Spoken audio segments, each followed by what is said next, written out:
em Primeira Mãe. Oferecimento Árvore. Entre que a casa é sua.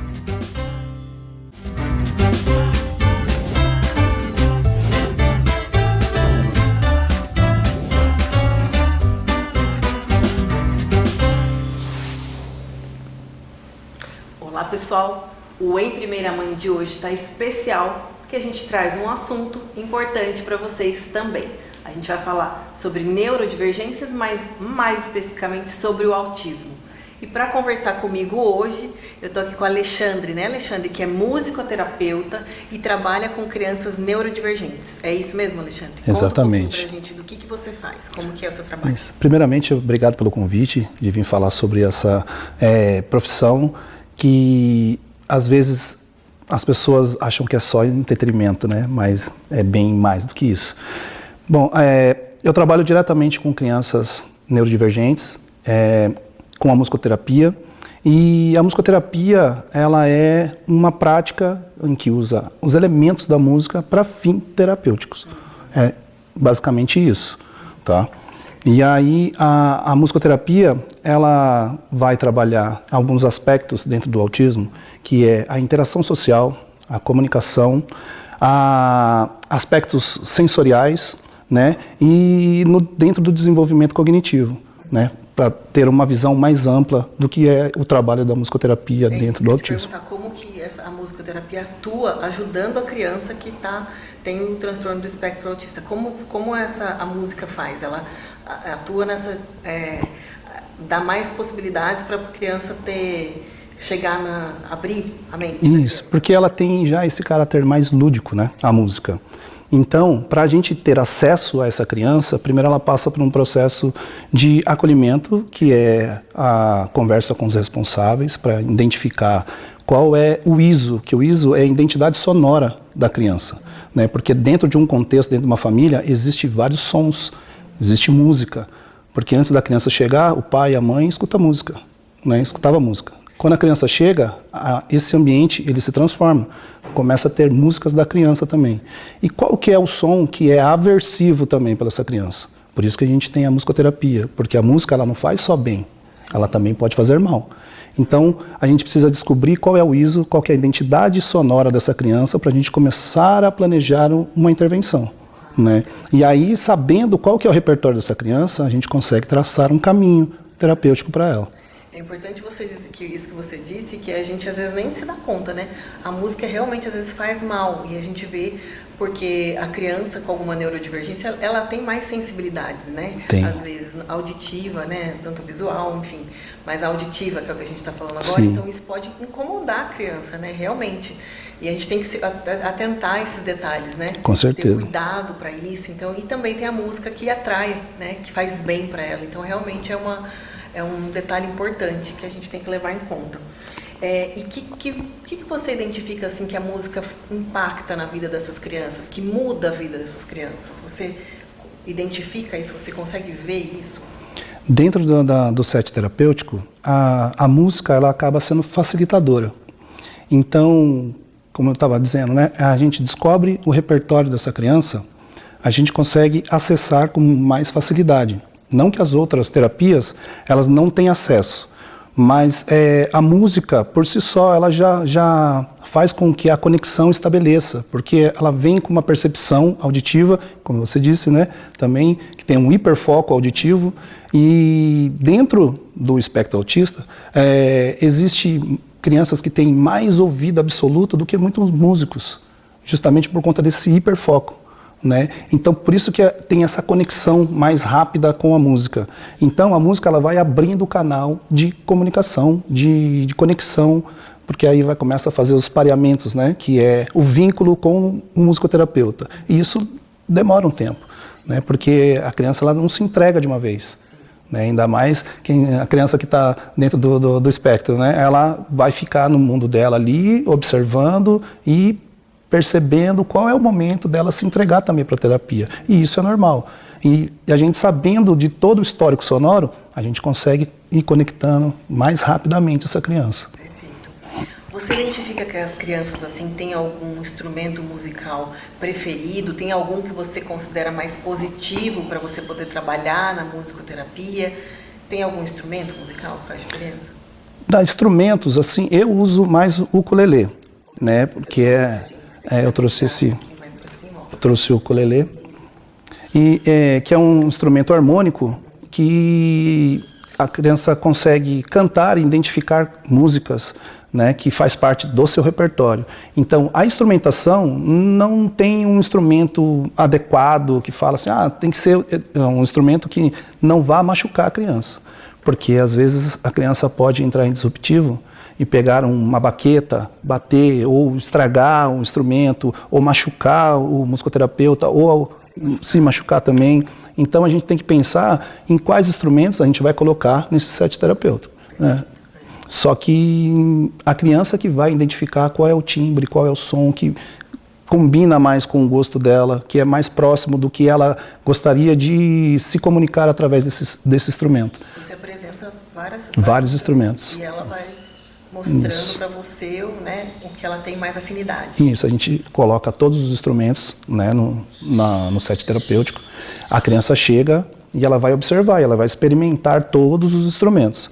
E a gente fica observando. Aquele instrumento que ela mais se identifica, que ela fica mais tempo ali tocando, a gente começa um trabalho com aquele. Na próxima sessão, a gente tira todos os outros e oferece aquele instrumento. E aí começa um trabalho em cima daquele instrumento. Entendi. É como você estava explicando, a musicoterapia, então, a criança não vai aprender a tocar o instrumento, ela vai aprender a conviver com a música e isso ajudar a auxiliar a vida dela, né? Na musicoterapia é inevitável não aprender a tocar, porque ela vai ali estar dentro de um contexto que é musical, ela vai produzir música. E tem crianças que, como tem um ouvido, né, mais aguçado, ela vai conseguir entender qual é o caminho dessas notas. Então, ela acaba aprendendo. Né? Conforme a gente vai fazendo canções, ela sabe como que é essa música, como termina essa música, porque a gente precisa de previsibilidade, né, pro autista. Então, a música, ela é previsível. Né? Porque se eu cantar O Sapo Não Lava o Pé, né? Todo mundo já sabe qual que é o que vem depois. Conforme a música é previsível, eles já sabem, então eles aprendem como executar aquela música, porque a gente vai repetir, vai repetir e vai repetir várias vezes. Perfeito. Tem uma idade assim que a criança deva começar a musicoterapia ou uma idade indicada, né? Na verdade, né? Música é para a vida toda, né? Sim. Mas alguma idade indicada que você acha para a criança ter resultados positivos? Não existe uma idade ideal, né? Porque tem trabalhos de musicoterapia que é com gestantes. E aí, essa mãe, depois que ganha esse bebê, ela leva o bebê para o set terapêutico também, porque tem casos de depressão pós-parto, né? Então, como que a gente trabalha esse vínculo novamente com essa mãe? Colocando ela em contato com a criança, cantando para a criança. E a música vai ligar diretamente com esse lado emocional, né? Então, idade, não tem uma idade assim, que fala, a partir dessa faixa etária pode começar a musicoterapia, pode começar no ventre. Porque na 25ª semana a criança já está escutando dentro do ventre, já está tendo contato com esse universo sonoro, né? Eles falam que é muito importante, né, colocar a música, inclusive, para a criança ouvindo, né, o som da voz dos pais, né, a Sim. criança já começa a ouvir, e música, né? Sim, porque ela já identifica esse som, né? Perfeito. E como que os pais percebem, assim, a evolução? Quando eles deixam as crianças lá, essa evolução, eles deixaram a criança, dali um tempo eles já começam a perceber diferença no dia a dia, nessa comunicação, nessa relação social da criança? Então, existe um processo inicial, depois da anamnese, que é a avaliação. Então a gente tem protocolos, tem uma escala de avaliação de como essa criança chega para a gente. Então ela vai passar por um processo de avaliação que são de 4 a 5 sessões, a gente observando como ela se comporta dentro do set terapêutico, e aí a gente consegue mensurar com gráficos da nossa interpretação, a gente faz um relatório e entrega para esses pais. Depois de 4, 3 meses, a gente vai fazer uma reavaliação, né? E a gente mostra a evolução dessa criança perante esse tempo. Depois tem as devolutivas, né? Com os pais, quando eu entrego a criança ou quando eu recebo, eu pergunto, como que foi a semana? Apareceu alguma coisa? Ou o próprio relato dos pais. Ele começou a tocar, a bater nas coisas em casa, tal, e está fazendo som. Então, isso vai aparecendo, né? É bem sutil, mas ele vai aparecendo. Alexandre, já tem bastante tempo que você trabalha com a musicoterapia para criança, né? Sim. Então, conta pra gente assim, alguma história que foi marcante, mais de uma se você tiver, que a música mudou a vida dessas crianças. Olha, eu ia até falar sobre a minha história com a música, que a música transformou a minha vida, né? Mas falando sobre a musicoterapia, dentro do set terapêutico, tem um caso de um menino que ele não se conectava de jeito nenhum, ele entrava no set terapêutico com estereotipias, né, não tinha contato visual, não atendia comandos, não atendia nada. E um belo dia eu resolvi fazer uma atividade que eu fazia na época de escola, que era com um tecido. E como eles são bem sensoriais, eu comecei a passar esse pano em cima dele. Esse menino, do nada, ele olhou nos meus olhos assim e começou a se gesticular e se conectou de uma forma muito diferente de todas as outras sessões. Isso já fazia uns 2, 3 meses que ele estava sendo atendido por mim. A partir desse dia, quando eu passei esse tecido e comecei a fazer essa atividade com o som do mar, esse menino se conectou comigo e até hoje eu atendo ele e ele tem uma super conexão e ele evoluiu muito assim. Então ele não imitava, ele não balbuciava, não vocalizava nada, hoje ele vocaliza, hoje ele imita, ele faz atividade junto comigo, ele vem, ele me olha, dá risada, sabe? Antes ele não tinha expressão nenhuma. Né? Então é um caso que transformou assim, aí falei assim, estou no caminho certo. Conectou com você, né? Exatamente. Isso são respostas que a gente precisa. É importante a gente dizer para quem está assistindo a gente que a musicoterapia, ela substitui terapias ou ela é complementar às terapias que a criança já faz? Porque às vezes a pessoa está ouvindo, a gente acha que a gente está dando, né?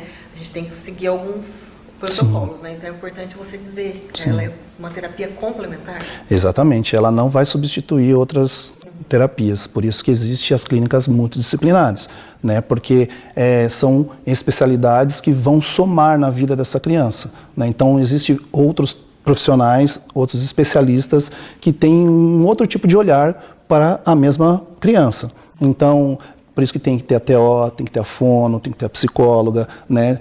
Um musicoterapeuta ali, são vários olhares para fazer com que essa criança se desenvolva da melhor forma possível. E a gente aproveitar essa janela, né? Porque a fase da criança até os 7 anos é onde o cérebro tem muita plasticidade. Então, a gente aproveita esse tempo para fazer bastante intervenção. Quanto mais precoce, melhor. Né? Tanto que eu falei, lá no útero da mãe, se começar já a fazer o processo, né, de musicoterapia, né, quando às vezes chega e tem um diagnóstico, você já continua esse trabalho.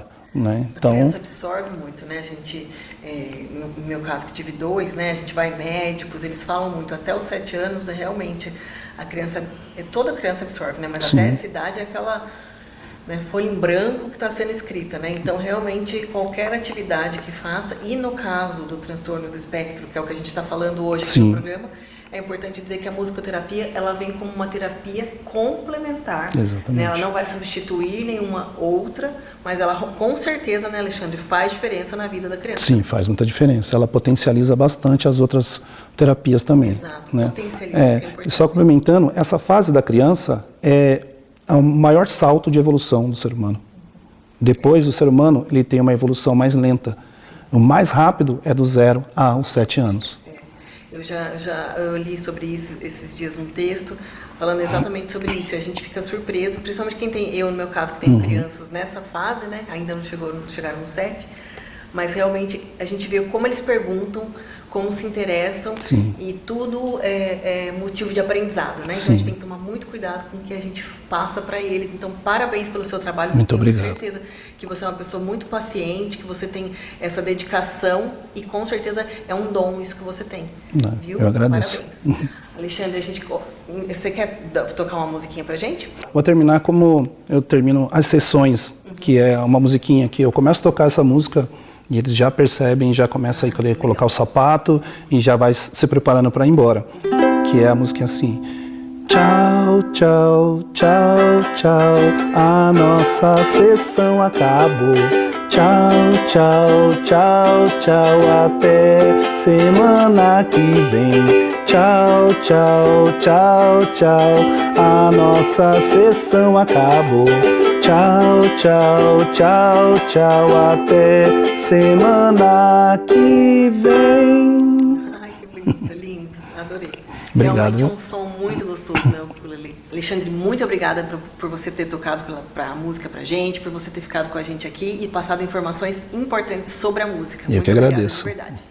Pessoal, fiquem com a gente que a gente tem agora a Jéssica, que é uma mãe atípica e também empreendedora, que vai passar dicas, vai conversar um pouquinho com a gente e vai dar uma dica muito especial.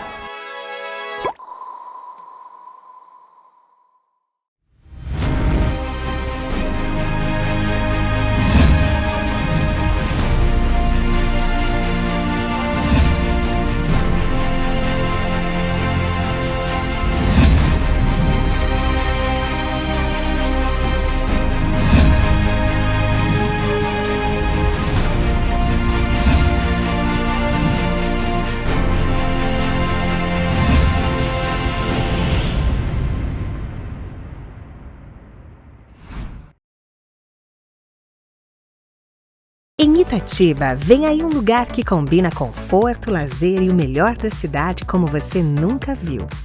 Absoluto Itatiba. Piscina, beach tênis, espaço pet e muito mais. Apartamentos com 2 dormitórios, ampla suíte, varanda e vaga de garagem. Condições especiais de lançamento com financiamento pela Caixa. Absoluto Itatiba. Mais um sucesso, Árvore Engenharia. Pessoal, a gente sabe como não é fácil, como mãe, a gente tá bem vestida e ao mesmo tempo confortável. E para isso eu conto com a ajuda da For You, que faz as nossas roupas e os nossos looks para o programa Em Primeira Mãe. E cabelo e maquiagem eu conto com a ajuda da Rúbia. E se você quer investir e morar bem, com certeza é com a Árvore. Pessoal, voltando agora, o Em Primeira Mãe traz uma história especial. E eu tô aqui com a Jéssica, que é uma mãe atípica e também empreendedora. Ela vai contar pra gente, daqui a pouco ela faz laços lindos e ela vai mostrar pra gente, ensinar a gente um pouquinho. Mas antes a gente vai conversar um pouquinho com a Jéssica, que é mãe atípica, e eu quero ouvir um pouquinho dessa história, Jéssica. Como é que foi? Qual a idade do seu filho? Conta um pouquinho da sua história pra gente entender mais ou menos. Sim, eu sou mãe de 3 filhos. Eu tenho um de 14, eu tenho um de 9, que é o Ian, que foi diagnosticado com autismo, suporte 2, e a Nicole de 5 aninhos. Que legal. Mas hoje a gente vai falar do Ian, né? Isso, Então, o Ian,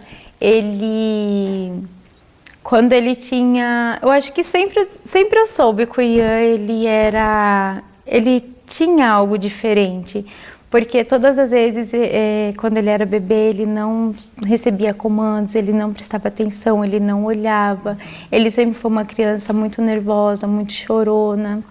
E quando ele fez 2 anos, foi aonde eu comecei, não, alguma coisa de errado tem. A minha mão, meu braço é cheio de cicatrizes, porque quando ele tinha crises, ele me arranhava. Ele segurava, ele me arranhava, ele me batia. E eu nunca, entendia, porque naquela época ainda, que foi antes da pandemia, o autismo não era algo que a gente ouvia falar muito, a gente não entendia muito sobre o assunto. Mas como eu tinha uma amiga professora que ela sempre ia em casa, ela falou, Jéssica, seu filho é autista. E eu nem sabia o que era autismo. Aí eu comecei a pesquisar, comecei a ir atrás de médicos, muitos médicos não me deram ouvido. Falaram que era normal, que ele só estava em fase de desenvolvimento, mas eu via que não era normal, sabe? Algo gritava dentro de mim que ele precisava de ajuda. Não era uma criança que você ensinava e ele conseguia entender. Ele não conseguia entender, porque ele nem me olhava nos olhos. E todas as vezes que eu tentava olhar ele nos olhos, eu sentia que aquilo para ele era muito difícil. Eu lembro que todas as vezes que eu colocava ele no quarto para pensar, ele gritava muito, como se eu estivesse batendo, como se eu estivesse espancando. E eu, não entendia muito o que estava acontecendo com ele. Aí um médico me deu ouvido. Ele me ouviu, ele falou, não, mãe, vamos atrás, vamos entender o que está acontecendo com o seu filho, ainda ele é pequeno. E foi onde começou todo o processo. Quantos anos ele tinha, mais ou menos? Ele tinha entre 3 para 4 anos, ele já estava falando, falava muito pouco, mas porém ele falava. Foi onde eu coloquei ele na escola. Eu esperei ele falar para mim poder colocar ele na escola. Ele não brincava, ele não interagia com outras crianças. Só que a minha maior preocupação nisso tudo era o meu quadro de saúde. Porque eu não sabia quanto tempo que eu ia conseguir ficar cuidando dele. Eu não sabia por quanto tempo eu ia poder cuidar dele. Porque quando o Ian nasceu, quando eu estava grávida do Ian, eu fui diagnosticada com câncer no osso. Quando você estava grávida? Isso, devido a um acidente que eu sofri, teve muitas complicações. E o médico, o Ian, ele ia nascer em janeiro e o médico estava marcando minha cirurgia para março, para amputar a perna. E nisso, para mim, foi muito assustador, porque eu não voltei no médico, eu não voltei mais. E ele disse para mim que se não fizesse essa cirurgia, a infecção ela se espalharia pelo meu corpo e me mataria. E eu não voltei mais. Então eu não sabia quanto tempo eu tinha para cuidar do Ian. Então eu precisava cuidar dele, porque não era uma criança que as pessoas tinham paciência. Não era uma criança que também tinha paciência com outras pessoas. Ele não tinha paciência com adultos. Ele não gostava de gente. E você ficava nessa época o tempo inteiro com ele? Eu ficava o tempo todo. Eu não conseguia deixar ele pra nada. Pra nada. Tipo assim, eu deixei ele na escola só meio período e eu ia buscar, tipo, muito rápido, porque eu ficava com medo. Eu lembro, assim, que eu olhava o corpo dele inteirinho. Pra ver se ele não se bateu, pra ver se ele não brigou na escola, porque... E a escola trouxe alguma... Chegou a conversar com você sobre isso, a falar que ele tinha algum comportamento, ou a escola não trouxe esse Na creche, a professora dele, sim. Ela chegou a falar, mãe, ele não interage com outras crianças, ele não brinca com outras crianças, ele só fica nessa casinha, que era uma casinha de madeira que tinha lá. Ele só fica nessa casinha. Aí eu entendi o que estava acontecendo, né? E quando saiu o diagnóstico, eu não sei se foi um alívio para mim ou se foi uma dor, porque a gente nunca sabe o que fazer. Bárbara, a gente nunca sabe o que fazer, a gente nunca está preparada para um diagnóstico. A gente nunca está preparado, né? Em qualquer situação a gente traz um programa como de mães, né? A gente fala para mães e a gente traz esse assunto aqui. Agora eu não consigo imaginar a sua situação, o quanto ela é potencializada, porque você vê seu filho às vezes na situação que você precisa fazer alguma coisa, às vezes a gente não sabe, né? Não tem informação, como você disse, né? É isso que a gente quer trazer para as pessoas, informação realmente, porque a gente não sabe mesmo o que fazer, né? Não tenho como imaginar o que é difícil. Isso que eu queria, né, trazer aqui para as pessoas verem. O seu dia a dia mudou completamente quando você teve o diagnóstico, ou desde que você já soube, que você disse que já percebia que ele tinha alguma coisa? Do diagnóstico mudou. Do diagnóstico mudou. Porque até o diagnóstico era ansiedade, preocupação, aquela sensação de que alguma coisa estava errada. E depois do diagnóstico foi aonde eu precisei, não, agora eu preciso montar uma rota aqui agora e preciso fazer isso dar certo. Porque tinha o problema da minha saúde. Então eu ficava, cara, eu tenho que preparar ele para o mundo. Eu preciso ver aonde eu preciso trabalhar nele. E aí eu comecei a observar ele, observava onde eram as dificuldades dele. Eu nunca fui aquela mãe que você não gosta disso, então você não faz. Eu desafiava ele nisso. Você não gosta? Ele não gostava de interagir com outras crianças. Então vou te pôr no judô. Sabe, eu sempre fui assim, de empurrar ele para a vida, porque eu precisava preparar ele, eu precisava cuidar daquele homenzinho que eu estava formando, que era uma criança, mas que vai se tornar um homem. Eu precisava. Ele fez judô, hoje ele está fazendo jiu-jitsu, faz futebol. Então hoje ele consegue brincar com outras crianças, hoje ele interage, hoje ele que se arruma para ir para a escola, hoje ele frita ovo no café da manhã para ele comer. Ele começou a evoluir e eu nunca interferi nele. Se ele fez errado, eu falo, você podia melhorar nisso daqui, Aí ele, mas eu vou melhorar como? Fazendo mais vezes. Eu falava pra ele, pratica. Hoje ele limpa o quarto dele. Hoje ele tem uma independência. Eu vou ensinar ele a fazer lição. Ele que acaba me ensinando. Mas é porque, tipo assim, eu deixei, sabe? Eu olhei, ele era muito... Como que eu posso explicar? Eu falava, não usava esse termo, mas eu vou usar agora, teimoso. Mas eu nunca falei pra ele, você é teimoso. Eu falava pra ele, você é persistente, hein, cara? Você é muito persistente, hein, cara? A palavra parece que não, mas faz toda a diferença. Toda a né? diferença. Teimoso é uma característica ruim e você Sim. falava por uma coisa boa. Né? Exatamente. E aí eu falava, você é tão persistente pra querer as coisas de mim, por que você não é persistente pra querer as coisas de você? Por que você continua, tipo, se moldando, Ian, do jeito que você quer? Começa a se moldar do jeito que você precisa ser moldado. Eu sempre... Mas isso ele já era maiorzinho, já. E isso agora, tipo, a gente conversa sobre isso. O Ian, ele tem uma mente... Se você... É que é difícil ele querer se comunicar, mas ele é muito inteligente. Ele é muito inteligente, ele lê muito. Então, tipo, ele gosta de ciências e geografia. Então, tipo, quando eu falo com ele um tom de uma forma assim que eu trato ele de igual, não tô falando como a mãe chata, parece que ele absorve mais. Entendi. Quando Você eu, tá tipo, conversando normal. exatamente, aonde eu consigo ter dele, receber e entregar, sabe, conhecimento, mas eu acho que eu recebo mais. Sempre a gente parece que Sim. aprende, né? Porque ele tem uma perspectiva muito completa de muita coisa. Ensina você, né? Sim. Então a sua vida mudou completamente, né? Depois do... Você imaginava passar assim essa situação? Algum momento na sua vida você imaginou? Não. Não. Como você tem um filho de 14 anos? Tenho. E depois que veio o Ian Ian. 9. O Ian de 9. E agora você tem A Nicole. De 4, De 5. Né? Entendi. Jéssica, eu sei que eu já falei aqui pro pessoal que você é empreendedora, que você vende laços, né? Sim. E a gente queria ver se você pode ensinar a gente a fazer para mãe. A nossa ideia hoje é trazer essa ideia para você que está assistindo a gente de uma opção realmente do que a Jéssica tem. A Jéssica tem uma história muito... Não é só bonita a sua história, uma história assim particular de uma mulher forte que teve um diagnóstico e você não deixou essa peteca cair, assim, você tá lá, né, segurando, o que não é fácil, né? Às vezes a gente fala isso como um elogio, mas a gente tem que dizer para essas mães que elas têm que saber também a hora de pedir ajuda, porque não é fácil, né? Não é fácil. Eu tenho certeza que não é.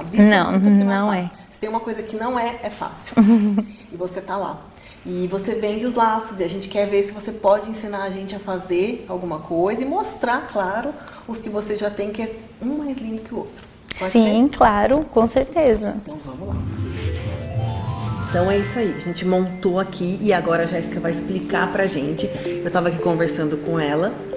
Isso aqui vai virar um laço? Isso. Então, isso que vai. Vamos assistir, vamos lá. A medida de 16 centímetros da fita lisa. No caso, eu tô usando a Simbu. Da estampada de 14 centímetros. A gente vai dobrar no meio. A chama azul do isqueiro, a gente vai vir aqui, ó, pra gente fazer a marcação do meio, pra gente não se perder na hora de montar. Chama azul. Chama azul, vamos lá, gente. A Jéssica aprendeu a fazer os laços com a avó dela, não foi? Com a sua avó, que ela era artesã. Isso. Né? Aí, na marcação, a gente vai passar meio centímetro de um lado e do outro. Para auxiliar a Bárbara, que usa um alfinetinho aqui, ó, na marcação para prender. Isso, a gente vai vir com o outro, o mesmo processo. Meio centímetro da marcação que nós marcamos de um lado e do outro. Aí vem de novo com... Agora a gente vai pegar essa marcação e a gente vai colocar um sobre o outro, pra gente esconder. Isso. Ah, tá, gente, ó. As duas marcações que vai dentro, a gente coloca uma grudadinha com a outra, assim, ó, por dentro, ó. Tá vendo? Olha. Aqui está marcado, aqui também. A gente vai sobrepor bem no meio, que a intenção é que fique alinhado um com o outro. Agora, vamos fazer os pontinhos. Aqui é o segredo do laço. Você começa, aí você dá um espaço, o segundo, daí a gente dá um espaço e vem o terceiro. Aí aqui a gente dá um espaço um pouquinho maior, sempre no meio para não soltar. Como eu falei pra vocês, a Jéssica é uma mãe empreendedora. O Instagram dela, você tem Instagram, vai aparecer aqui na tela pra vocês. Ela faz os laços sob encomenda também. Então você que tá assistindo, mãe atípica, uma história maravilhosa e além de tudo, uma mãe empreendedora. Olha, tá vendo como fica os pontinhos? Agora é o franzir. Olha lá, gente, ó. Então, meu laço vai parar nesse momento aqui. Não, calma, que você vai. Eu acho que não vai. O próximo passo. Ah, que Eu passo 3 voltas. Calma que depois a gente vai ajeitar. Aí venho, dou mais um nó para ficar bem seguro e não soltar depois. É um lacinho mais lindo que o outro. Olha esses aqui. Olha que coisa fofa. Vou mostrar esse aqui.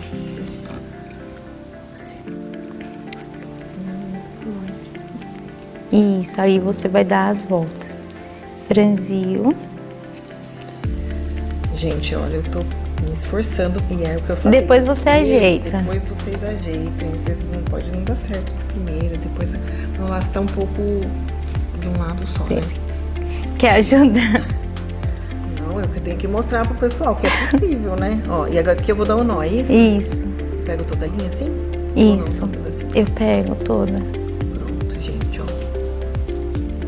É linha de pipa, gente, ó. Você que tá ouvindo aí, linha de pipa. Ó, vamos cortar. Vamos tentar mais umas vezes, né, gente? Claro, com certeza. Agora. Uma fitinha. Ai, gente, o lacinho. Eu não gosto só de colar com a cola quente e também não gosto de costurar direto com o laço, que eu sinto que fica... E é verdade, porque eu tenho o laço da Jéssica e não solta mesmo, é verdade, viu, Jéssica? Eu gosto que fica nessa O laço dura... da Jéssica, não o meu. No caso, eu acho que no meu não ia dar muito certo. Daí aqui, eu só faço assim, O elástico aí, tá. aí eu vou cortar, que vai ter que repor a linha, e aqui eu dou o próprio nó com as mãos. E agora o acabamento. Ó, gente, ela costurou a xuxinha aqui, ó. Aí foi. Sempre selem a fita para não desfiar. Aqui é a pontinha, né? Aí a gente vai começar aqui, ó. Cola quente. Um pinguinho para não ficar pesado o laço e nem ficar melecado. 2 voltas da fita número 2. Corto aqui. As filhas estudavam com a Nicole e falavam dos laços dela. Onde você comprou? Eu falei, fui eu que fiz. E é assim que a gente começa. Então você, mãe, que tá escutando. Ai, não é possível. Ó. É possível, a gente tenta mais uma vez. Olha que laço. Ai, meu Deus, olha que laço lindo, gente, olha. É lindo, ficou lindo. Eu vou, a hora que terminar, a Jéssica me ajuda a terminar meu laço, porque eu acho que agora já deu pra vocês entenderem como é que ficou o laço dela. Maravilhoso. Não é difícil, né, Jéssica? É só treino, precisa treinar, gente. Realmente precisa treinar. Esse laço aqui eu passei acho que 1 mês fazendo só dele. Pra mim aprender o alinhavo. Olha aqui. Tá vendo, gente? 1 mês ela passou treinando esse. Olha os gomos, como que ficam. Perfeito, perfeito. Ai, fica lindo. Ela é detalhista, tá vendo? Fica dobrado certinho. Jéssica, muito obrigada pela sua história, que é uma história maravilhosa, que me encantou desde o começo, que a gente começou aqui a saber um pouco mais. Ainda ficou mais coisas que a gente deixou nos bastidores, que a gente não conseguiu contar tudo, né? E muito obrigada por você também ter ensinado a mamãe, ou quem tá do outro lado, a fazer um laço e também ter uma outra fonte de renda, ou uma fonte de renda como você faz, né? Equilibra a vida, cuida do Ian, cuida dos seus filhos e ainda é empreendedora. Muito obrigada a você que ficou com a gente até aqui. A gente se vê no próximo Em Primeira Mão. Pessoal, muito obrigada a você que ficou com a gente até... Ah, não, eu vou encerrar no próximo bloco. Vai pro próximo bloco. A Jéssica vai fazer uma edição nossa. Alexandre, muito obrigada mais uma vez. Você que ficou com a gente. Aguarda mais, não, aguarda um pouquinho.